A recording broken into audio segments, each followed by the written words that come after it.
Well, hello everyone, and welcome back to this third installment in a series of video presentations introducing Borges's The Aleph. In the first presentation, you will recall we talked about the title of The Aleph. In the second presentation, we looked very briefly at the two epigraphs that Borges includes at the beginning of the story. In this presentation, I want to look at an important intertext or subtext that sort of weaves its way through the Aleph and provides a kind of narrative or thematic architecture for it. And that is a series of references to the great Italian poet Dante Alighieri. Because as before, I'm going to be making a range of references. I want to share my screen with you, and we will begin talking about Dante in Borges's The Aleph. I assume that many of you are familiar with Dante Alighieri. He is, as I mentioned earlier, an important medieval Italian poet, really a Florentine poet. He was born and raised in the Republic of Florence until later in his career he was exiled. Borges consistently cited Dante as one of the most important poets, if not the most important poet in the Western tradition. He was deeply influenced by him. Borges wrote a series of essays about Dante and a series of poems either about Dante or inspired by themes that emerged from Dante's work. For the purposes of the Aleph, there are two works by Dante that we need to keep in mind. The first is called La Vita Nuova. Now, as you can probably guess, La Vita Nuova means the new life. This was Dante's first major publication, and it came out in 1294, just before the poet turned 30. The other work we want to keep in mind is Dante's masterpiece, the Divine Comedy, finished in 1320, just a year before the poet's death. Now, you may be familiar with the Divine Comedy, maybe you've read it or read parts of it.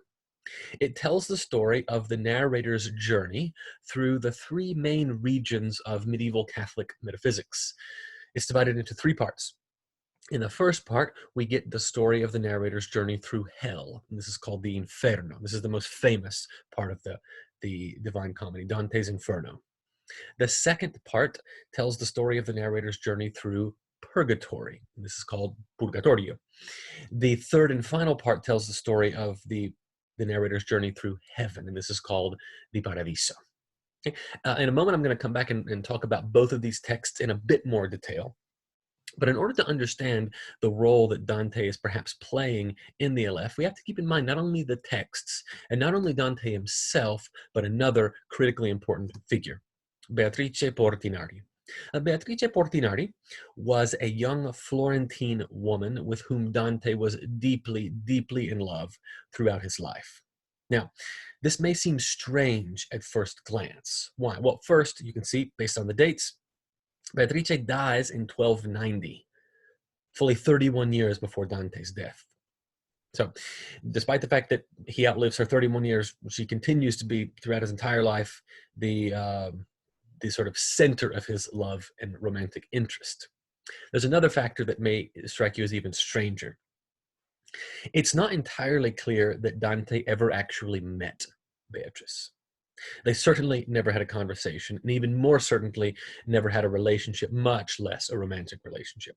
And yet, despite this, Dante was deeply in love with her throughout his life, and she figures in much of his best poetry as a symbol of everything that is good and beautiful and lovely and desirable.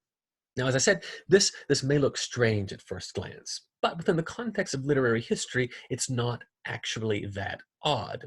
It's not that odd, in other words, that a poet like Dante might create a kind of idealized, fictitious, feminine figure to function as a symbol or representation of love, desire, beauty, and so forth.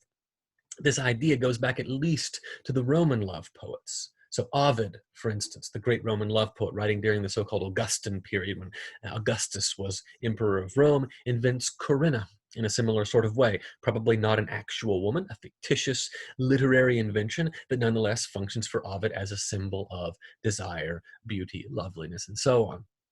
Later in the tradition, if you've heard of, say, Petrarch has a similar kind of relationship with a woman called Laura. Now, Laura was an historical figure, but despite Petrarch's ardent and undying love for Laura, they probably never met and certainly never had anything approaching a romantic relationship. A similar kind of thing happens in a slightly different way in the Shakespearean sonnets. So you maybe have read the Shakespearean sonnets and you are familiar with the idea of the motif, the figure of the dark lady. seems to be functioning a similar kind of way. And you might think that a similar sort of thing happens in Don Quixote. So you remember that Don Quixote's love interest is, of course, Dulcinea. The problem, of course, is that Don Quixote has at best seen Dulcinea one time in his entire life. He has no relationship with her, and yet, for all that, she stands as a symbol of everything that's good and beautiful and lovely in the world. So it looks weird that Beatrice would play this role for Dante, but in the context of literary history, it's actually relatively common. Now, Beatrice plays an important role in most of Dante's work, but she plays an especially important role in the two texts I mentioned earlier, the Divine Comedy and La Vita Nuova, and I want to talk about her role in each of these texts very briefly. La Vita Nuova, as I mentioned earlier, was Dante's first major publication from 1294. It is basically an anthology of Dante's early love poetry. So he sort of collects all the poetry that he'd written in his youth and publishes it in La Vita Nuova. But instead of just publishing the poetry, he also intersperses the poetry with prose commentary. So he'll print a poem and then he'll offer a sort of 2 or 3 page commentary on the poem. Often the commentary has to do with the structure, the mechanics of the poem, so rhyme, rhythm, things of this nature, symbols, metaphors. On some occasions, Dante will give us a kind of insight into his state of mind as he was writing the poem. He'll connect it to events in his life, and so forth. Now, this is important for thinking about the Aleph, because this is sort of what happens, at least toward the beginning of the Aleph. You'll remember that Carlos recites his great poem, The Earth, to the narrator, and then proceeds to offer commentary on it. This is sort of what Dante is doing in La Vita Nuova as well. In addition to its structure, La Vita Nuova also functions for Dante as a kind of spiritual, emotional, and intellectual autobiography. It is his attempt to tell the story of his birth and growth as a poet. And in this sense, it's sort of roughly analogous maybe to James Joyce's The Portrait of the Artist as a Young Man, if you're familiar with that text. So in it, Dante sort of tries to tell the story of his birth and growth as a poet. Now, in parallel with that story, he also tells the story of his birth and growth as a lover of Beatrice. So for Dante, his identity, his self-conception as a poet is deeply, deeply intertwined with his self-conception as a lover of Beatrice. These two go together. In addition to La Vita Nuova, Beatrice also plays an important role in the Divine Comedy. So I mentioned earlier the Divine Comedy is divided into 3 sections: the Inferno, about hell; the Purgatorio, about purgatory; and the Paradiso, about heaven or paradise.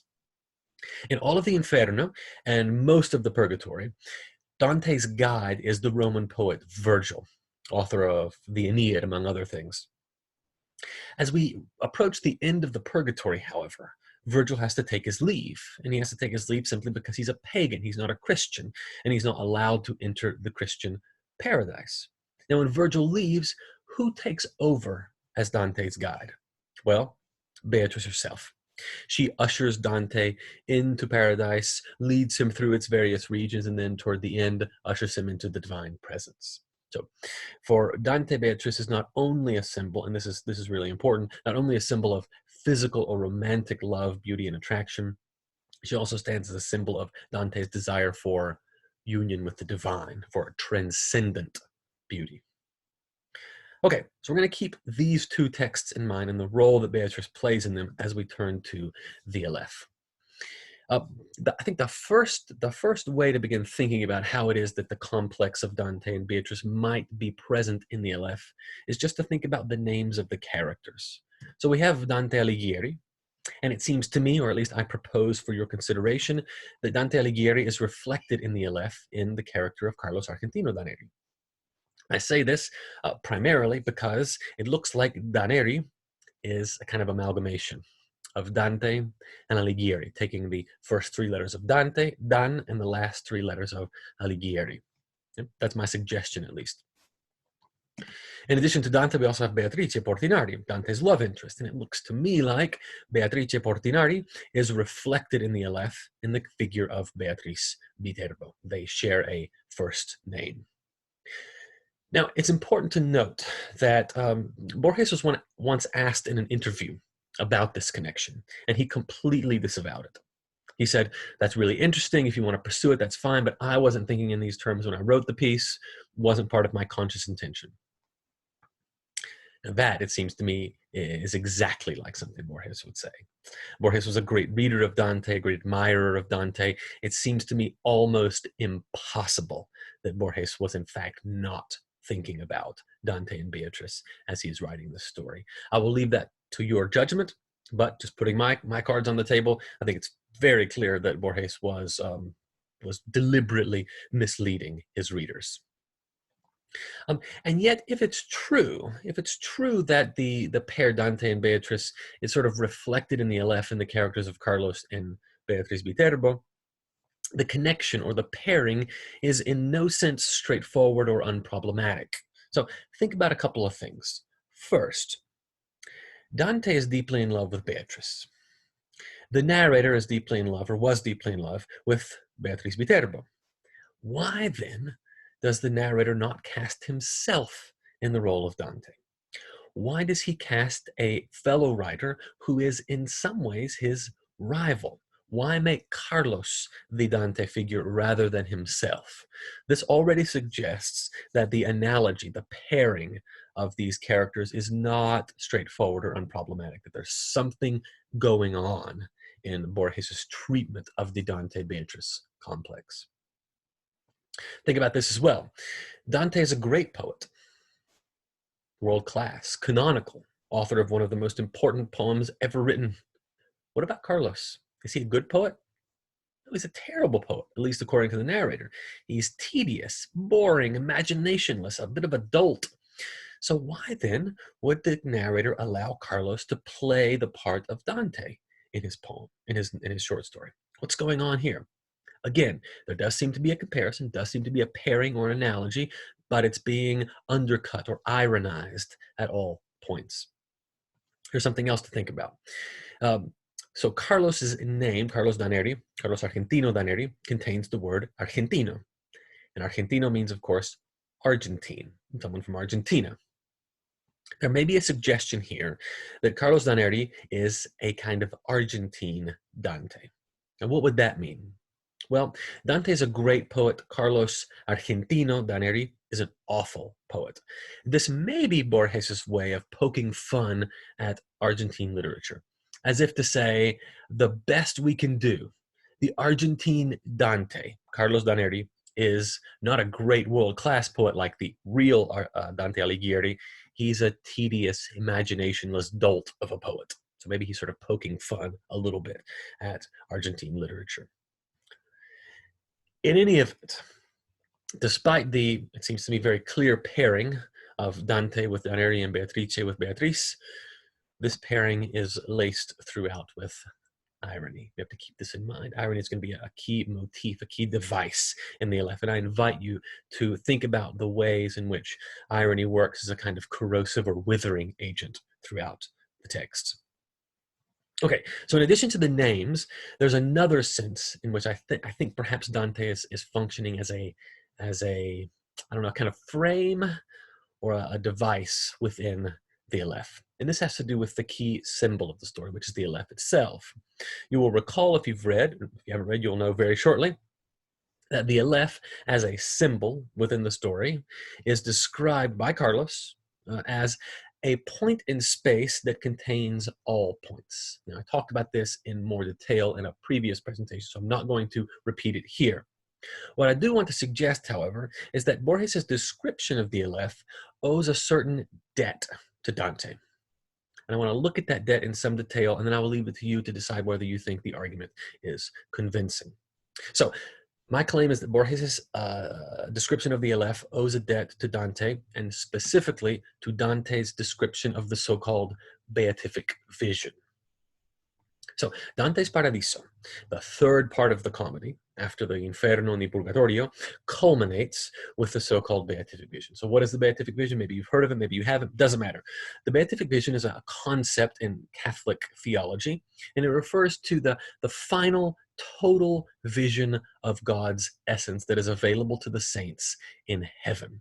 Beatific just means blessed. So it's a sort of vision of God, the vision of divinity that is available to the totally purified souls in paradise. Dante's Paradiso describes the beatific vision in Canto 33, and I'm gonna walk through that description briefly, and then I'm going to invite you to compare that description to the description that Borges gives of the Aleph. Okay, so it seems to me that Dante's description of the beatific vision in the Paradiso passes through 4 stages. So I want to look at each of those stages very briefly. And you'll have to indulge me here. I've printed the Italian on the left and then made a prose translation on the right. I'm going to read the Italian because I love reading Dante out loud. He deserves to be read out loud.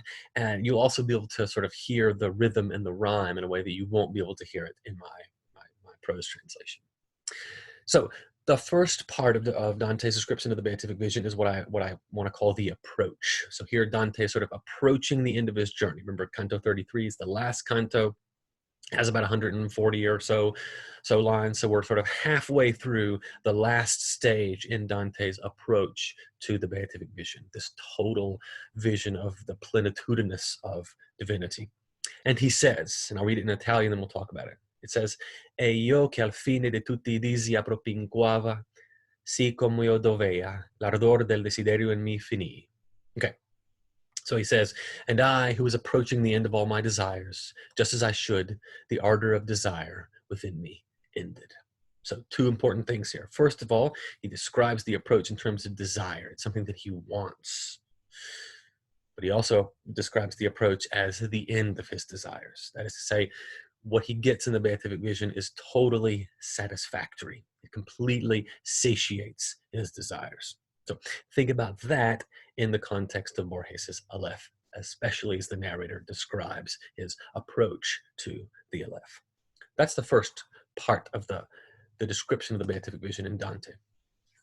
The second part, or at least it seems to me, is a description of the beatific vision in terms of eternal and divine light.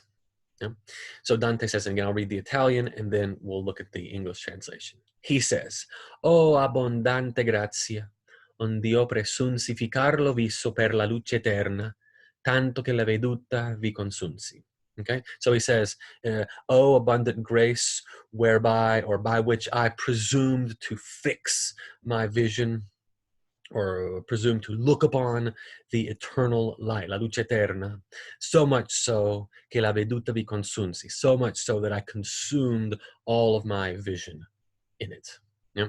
So what's going on here? Dante approaches the beatific vision. He approaches divinity. It appears to him as light, radiant, and abundant, and it also appears to him as a light that is overwhelming. He consumes all of his vision, all of his sight in beholding it. It's all that he can stand. It's all that he can take. It's so brilliant and saturated. So we have the approach in terms of desire. We have the vision of a divine and eternal light. And then we come to the vision itself.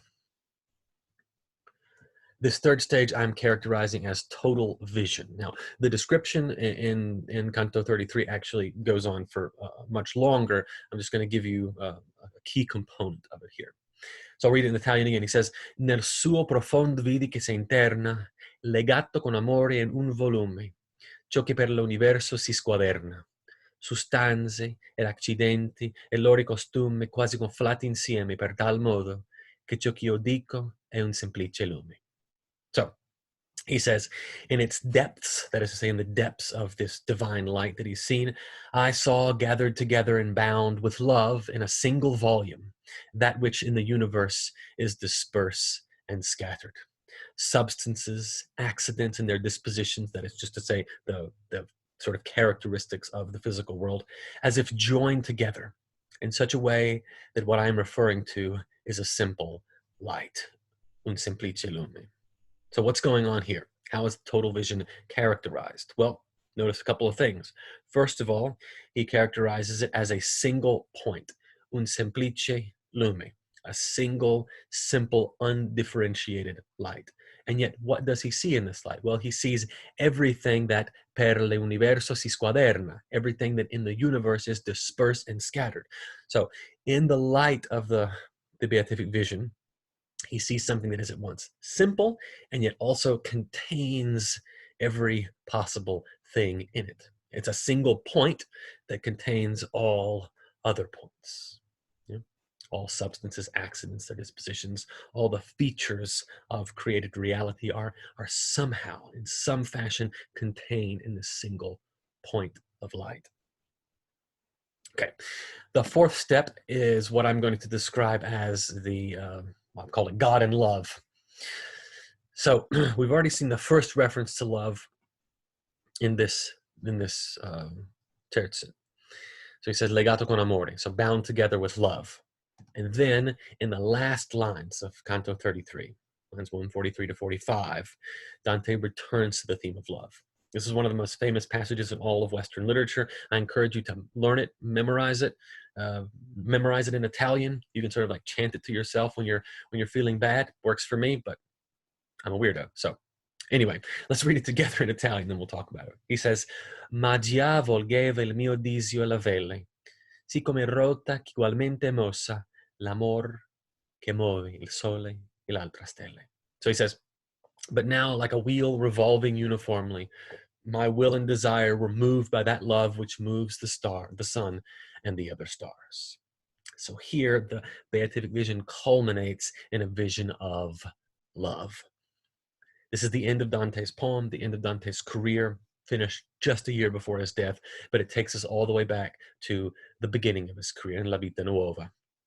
Here we end with divine transcendent love, where we began with earthly, physical, carnal love. That's the trajectory, in some sense, of Dante's poetic journey from carnal, physical, romantic love incarnate to some degree in Beatrice, that culminates in divine, transcendent love, still symbolized by Beatrice as a guide. So that's how the beatific vision works in Canto 33 of the Paradiso. Now I want to invite you to consider some questions.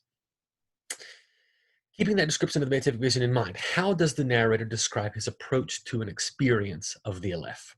Are there parallels with the way that Dante describes it? Second, where does the narrator experience the Aleph? That is, in what physical circumstances? So remember, Dante experiences the beatific vision in heaven. In fact, at the height of heaven, right in the presence of God. Where does the narrator experience the Aleph? Where is he physically? Third, you'll recall that for Dante, the beatific vision provides complete fulfillment. He says, when I'm approaching it, my desire ends. But is that how the narrator experiences the Aleph? Does it bring the kind of total fulfillment that Dante characterizes, that Dante associates rather with the beatific vision? Fourth, and this is a kind of general question that can be applied to the three previous questions, in what ways, if any, is the narrator's experience of the Aleph laced with or tainted by irony? Okay, so just a couple of things to keep in mind as you're reading the Aleph. As always, if you have questions, please feel free to let us know. If not, and until then, happy reading. Bye-bye.